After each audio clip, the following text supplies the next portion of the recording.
नमस्कार, आदाब, सत श्री अकाल। मैं शिवम सिंह खींची आप सभी का स्वागत करता हूं मेरे YouTube चैनल इंडियन अड्डे पे। जैसा कि आप सभी को पता है कि पड़ोस की एक प्रधानमंत्री हमारे यहाँ पे इंडिया में रुकी हुई है। जी हाँ, मैं बात कर रहा हूँ शेख हसीना की। क्या रहा उनका तख्ता पलट का रीज़न और क्या था उनका पॉलिटिकल बैकग्राउंड, इस बारे में बात करेंगे। तो बिना टाइम वेस्ट किए हुए लेट्स स्टार्ट। शेख हसीना का जन्म 28 सितंबर 1947 को बांग्लादेश के एक तुंगीपुरा नाम की जगह पर होता है। शेख हसीना काफ़ी अच्छे परिवार से आती थी, इस वजह से बांग्लादेश में रहते हुए भी उनकी शिक्षा दीक्षा बहुत ही अच्छी होती है। 1960 में उन्होंने अपना ग्रेजुएशन ढाका यूनिवर्सिटी से कंप्लीट किया। पॉलिटिकल बैकग्राउंड होने की वजह से शेख हसीना पॉलिटिकल एक्टिविटीज़ में आगे रहती थी अपने कॉलेज टाइम से ही। आगे चलकर 1968 में वो M.A. वाजेद नाम के एक बंगाली साइंटिस्ट से शादी करती है। शेख हसीना के पिता का नाम शेख मुजीबुर रहमान था। शेख मुजीबुर रहमान बांग्लादेश की आज़ादी में उनका अहम रोल था। इस तरह से मान सकते हैं जिस तरह से भारत की आज़ादी में महात्मा गांधी का रोल था, कुछ उसी तरह का रोल शेख मुजीबुर रहमान का था। वो बांग्लादेश के संस्थापक के रूप में भी माने जाते थे। शेख मुजीबुर रहमान आगे चलकर बांग्लादेश के पहले राष्ट्रपति बनते हैं। बांग्लादेश में तख्ता पलट होता है। शेख मुजीबुर रहमान को उनकी पत्नी और 3 बेटों के साथ उन्हीं के सैनिक अधिकारियों द्वारा उन्हीं के घर में घुसकर मार दिया जाता है। अब आप इससे अंदाज़ा लगा सकते हो कि किस तरह की राजनीति उस टाइम पे बांग्लादेश में हुई थी। जिस आदमी ने देश को आज़ाद करवाया, देश का राष्ट्रपति बना, उसी को उन्हीं के सैनिक अधिकारियों द्वारा वहाँ पे मार दिया जाता है। उस इंसिडेंट में शेख हसीना सिर्फ इसलिए बच जाती है क्योंकि वो उस टाइम पे अपने पति के साथ यूरोप के दौरे पर रही हुई होती है। जैसे ही इस इंसिडेंट के बारे में शेख हसीना सुनती है, वो अपने देश नहीं लौटती है और लगातार 6 सालों तक वो बांग्लादेश के बाहर ही रहती है, वहीं पर अपना जीवन यापन करती है। आगे चलकर 1981 में आवामी पार्टी के लीडरशिप के लिए शेख हसीना को ऑफर आता है और 1981 में शेख हसीना वापस बांग्लादेश में लौटती है। आवामी लीग पार्टी वो है जो उनके पिताजी ने ही शुरू की थी और उन्होंने ही बनाई थी, और उसके लीडरशिप के लिए उनको ऑफ़र आता है, वो उसे एक्सेप्ट करती हैं और 1981 में बांग्लादेश स्वदेश लौटती है। आते ही वो लोकतांत्रिक मुद्दों को उठाती है क्योंकि वहाँ पर सैनिक शासन रूल कर रहा था। इस वजह से उनको कई बार नज़रबंद किया जाता है, जेल में भी डाला जाता है, लेकिन वो अपनी आवाज़ को बुलंद रखती है और रेगुलर लोकतांत्रिक देश की बात करती है और मानवाधिकार के लिए बात करती है। और इसी तरह से आगे चलकर 1990 में आखिरी सैनिक अधिकारी जो बांग्लादेश पर रूल कर रहे थे, मोहम्मद इरशाद, 1990 में इस्तीफ़ा देते हैं और 1991 में बांग्लादेश में पहली बार आम चुनाव होते हैं। जब बांग्लादेश में पहली बार 1991 में लोकतांत्रिक तरीक़ों से चुनाव होते हैं तो आवामी लीग पार्टी को रिप्रेजेंट करती है शेख हसीना, और जो अपोजिशन पार्टी होती है वो रहती है बांग्लादेश नेशनलिस्ट पार्टी, जिसको रिप्रेजेंट करती है खालिदा जिया। दोनों ही स्ट्रॉन्ग कंपटीटर होते हैं, दोनों ही इलेक्शन लड़ते हैं। इस चुनावों में 1991 के चुनावों में शेख हसीना बहुमत हासिल नहीं कर पाती है और विपक्षी पार्टी वहां पर बहुमत हासिल करती है और रूल करना शुरू करती है, जिसमें प्रधानमंत्री खालिदा जिया बांग्लादेश की पहली प्रधानमंत्री बनती है।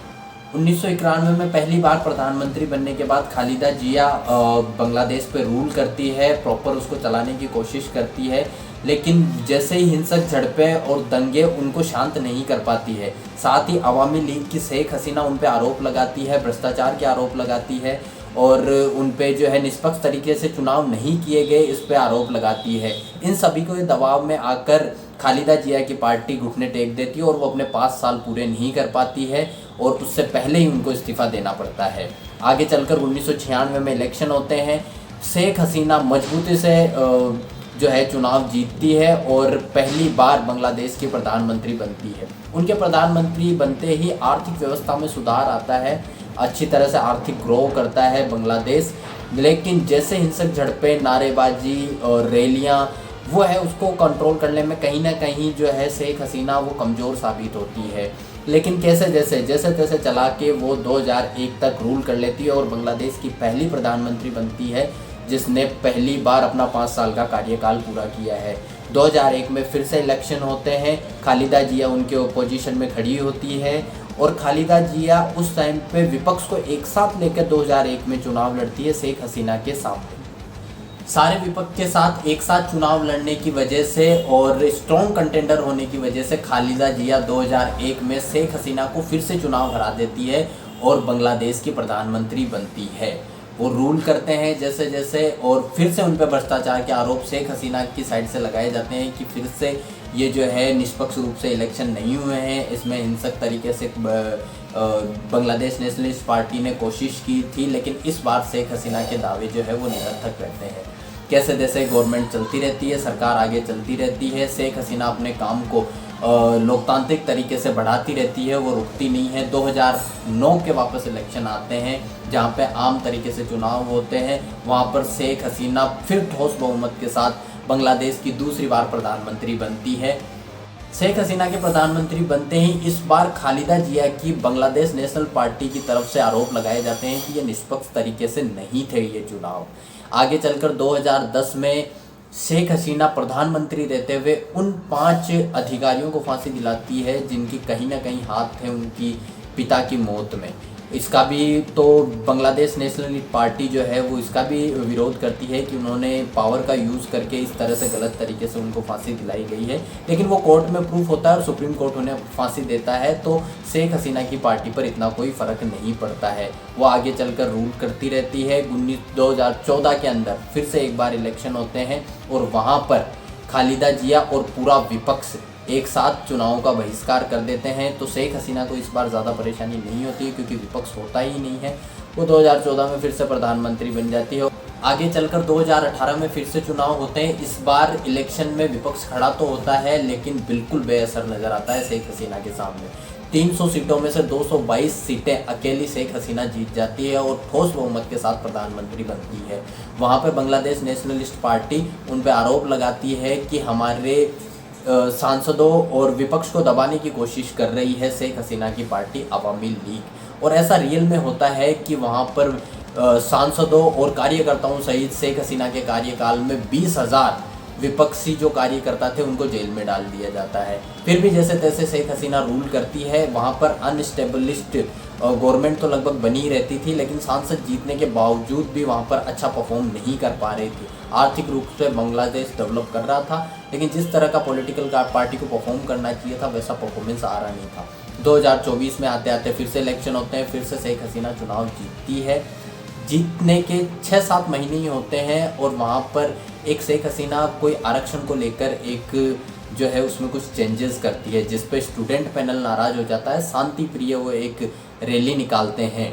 उस रैली को पॉलिटिकल अपोजिशन पॉलिटिकल पार्टियां उसमें इन्वॉल्व होती है और वो जो शांति प्रिय एक रैली थी वो हिंसक झड़प बन जाती है। वहाँ पर लोग 4 अगस्त को 90 से 100 लोगों के बीच में वहाँ पर जाने चली जाती है। इस वजह से सैनिक वहाँ पर रूल कर लेते हैं और वहाँ पर तख्ता पलट हो जाता है और शेख हसीना से इस्तीफ़ा मांगा जाता है, उनकी जान बख्श दी जाती है। इनके पिताजी के जो इंसिडेंट था और इनका जो इंसिडेंट है उसमें सिर्फ इतना ही फ़र्क है कि उनको जान से मार दिया गया था और यहाँ पर शेख हसीना की जान बख्श दी गई।